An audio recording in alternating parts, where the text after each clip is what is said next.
Coming up on Tiger News, see what the University of Memphis has planned for the tracks on Southern Avenue. And also find out where you can go on campus to help relieve some of that unwanted stress.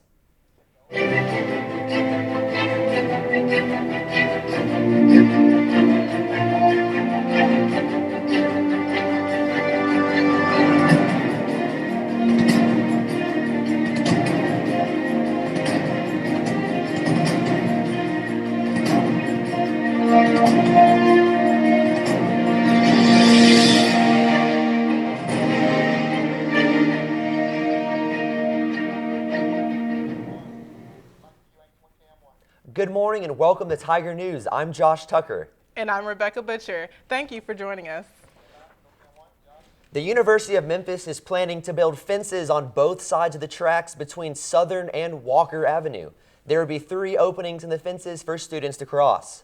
The designated crossing areas will be located in the front of Patterson Hall, the Rec Center, and the University Center. Over the years, there have been many close calls involving the moving trains and students in their attempt to get to class on time. Students have been seen crossing the tracks in front of oncoming trains and even climbing over some that have stopped. Hopefully, the new fences will eliminate any chance of accidents in the future.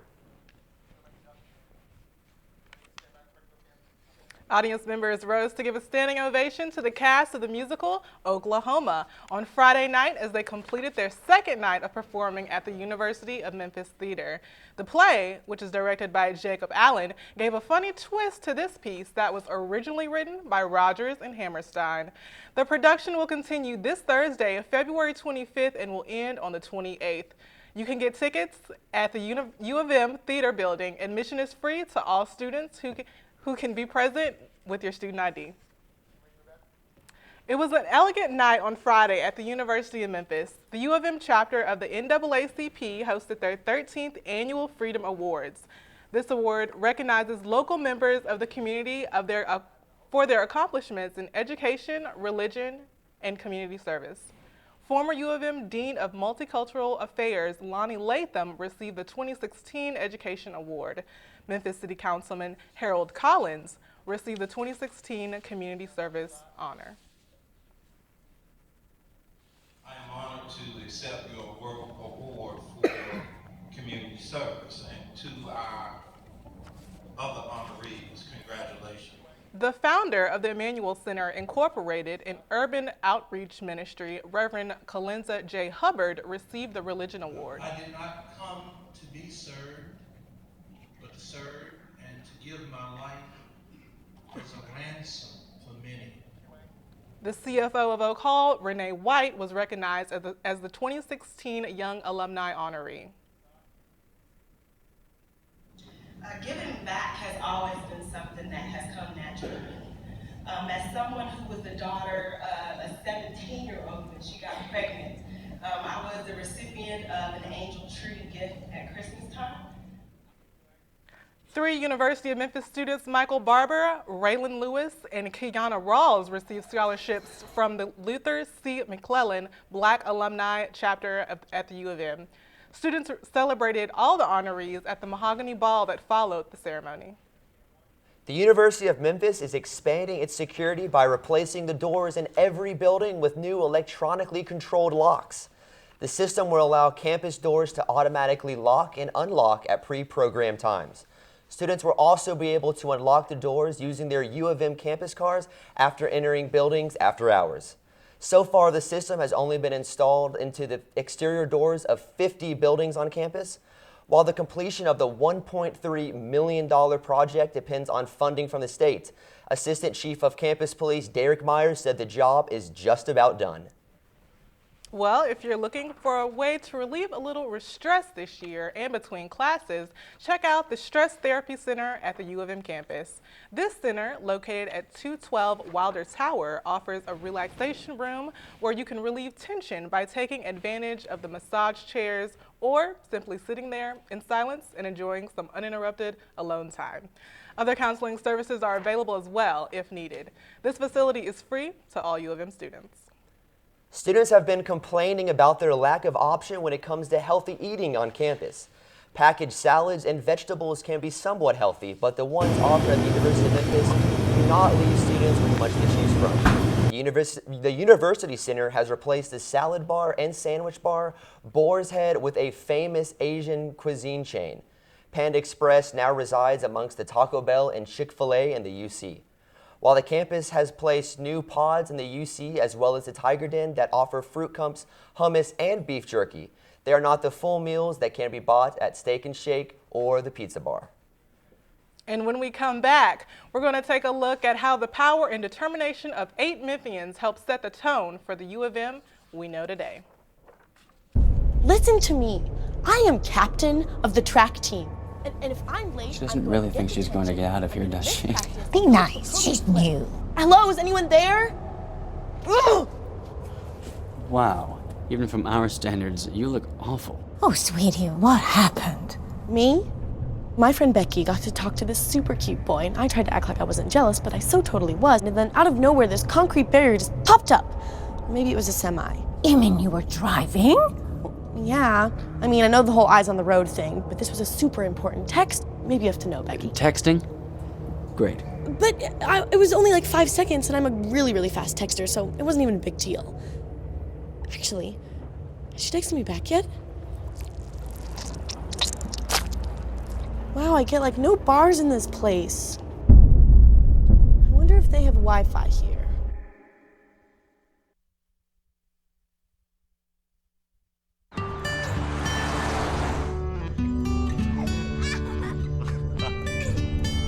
They say that when you're facing extreme danger, your life flashes before you.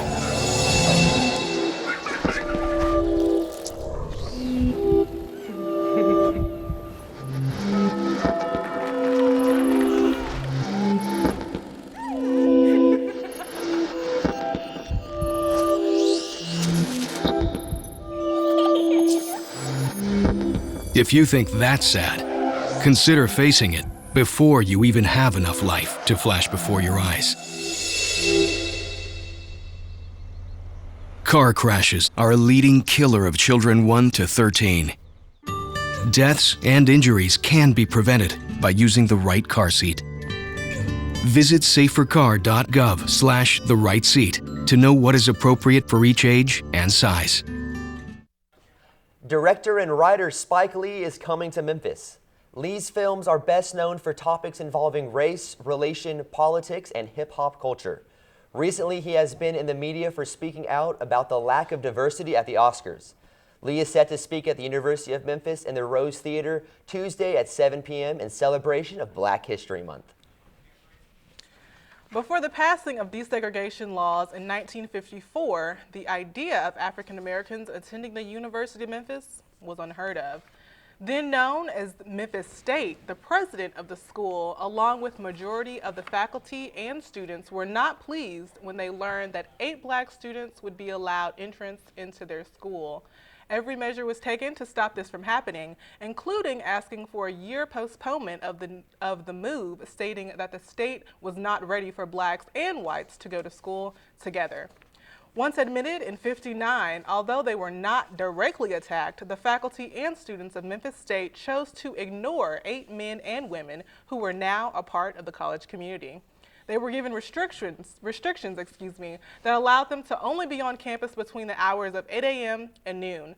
They were also not allowed to eat in the same cafeteria or to take physical education. They were forced to attend a separate orientation and were told by the administration that they were not wanted at the school. There were, however, a few who actually tried to make life on campus a little hopeful for these newcomers. Dr. Victor Basil, then a biology teacher at Memphis State, was open to the concept of integration and helped Marvis Jones, one of the 8 students, with her work as much as he could. Because of the braveness demonstrated by these 8 Black men and women, who later became known as the Memphis 8, the U of M has become one of the leading producers of African American graduates with their bachelor's and advanced degrees. The number of African American students in graduate programs is double that of the national average. And many faculty members, including the office of president, dean, and some director's positions, have come to be held by African Americans. Information and pictures courtesy of University of Memphis magazine. Memphis will be hosting a Black Restaurants Week that will take place March 7th through the 13th. The event is being done in an effort to bring more support to local minority-owned businesses and promote unity within the Memphis community. Some restaurants participating in the event are Deja Vu, The Bistro Memphis, Onyx, and Evergreen Grill. For more information about the event, you can visit their website at blackrestaurantweek.com. You can also find additional information on the Facebook page, Memphis Black Restaurant Week. A local bar and lounge, Love, hosts live bands every Monday nights for people to eat, drink, and socialize, as their slogan says. This Monday, they had a special tribute to iconic Black musicians in honor of Black History Month. The singer performed songs from the likes of Marvin Gaye, Bobby Womack, and Memphis's own Isaac Hayes. Patrons seemed to have enjoyed the music and the atmosphere as they sang and danced along. Love prides itself on being unlike any other nightclub in Memphis, offering an atmosphere tailored to mature adults. Well, in politics, it's primary season. Coming up, see what presidential candidate is making his way to Memphis. Look at you. You're at the top of your game. At work or at play, you're unstoppable. Nothing can throw you off track. Oh, hey, she's cute. Nice going, man. Things are going great for you. You've earned a night out. Good drinks, good friends. Yeah, we can go ahead and call this a good night. Wait, is that your car? Uh-oh. Not smart. Yeah, I saw that coming. Say goodbye to her. Ouch, that'll hurt your bank account. You're looking at around 10 grand in fines, legal fees, and increased insurance rates. I hope you like eating frozen dinners. Alone. Let's try this again. Smart move. Because buzz driving is drunk driving.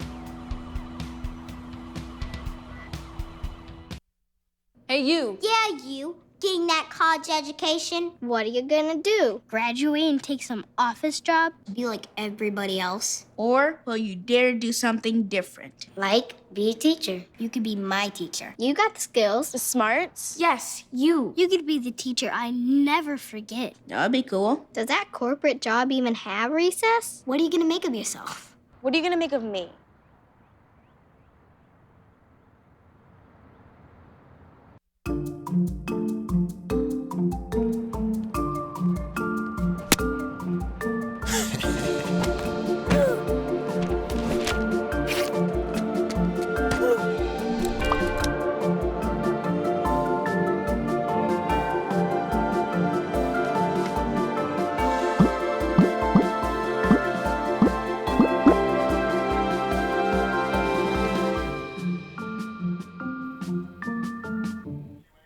Donald Trump is coming to Memphis. The 2016 presidential candidate is scheduled to land in Memphis this Saturday, February 26th. According to Fox 13 Memphis, Trump will be giving a speech at the Millington Regional Jetport at 6 p.m. The University of Memphis's men's basketball has had a rough go-around this season. With 4 games left in the season, the Tigers are under 500 in conference play and are only 15-12 on the season. Game attendance is in the lowest since the 2004-2005 season. The university is needing to have 13,000 people walk through the turnstiles at the FedEx Forum over the last 2 home games to avoid losing out a portion of the $800,000 annual payment from the Grizzlies. If the average's turnstile count falls below 6,000, then the Tigers might not receive any of the payouts. There are 2 remaining home games left for fans to go to. Thursday, February 25th at 6 p.m. against SMU, and then Saturday, February 28th at 3 p.m. against Tulsa. Last year, the Memphis Grizzlies won the free agency battle when they signed Marc Gasol to a massive 5-year max contract, and this year they're hoping to come out on top again, re-signing their starting point guard. Grizzlies starting point guard Mike Conley enters free agency this summer. Conley, who has spent his entire career in Memphis, was a major part of the decision that kept center Marc Gasol in Memphis during last year's free agency. Gasol's decision to stay will most likely have a similar effect for Conley. When asked in a recent interview about how hard it would be to leave Gasol on a scale of 1 to 10, calmly replied in 11. All right, that's all the time we have for tonight, you guys. Thank you so much for joining us this morning, and that's Tiger News. Have a great day.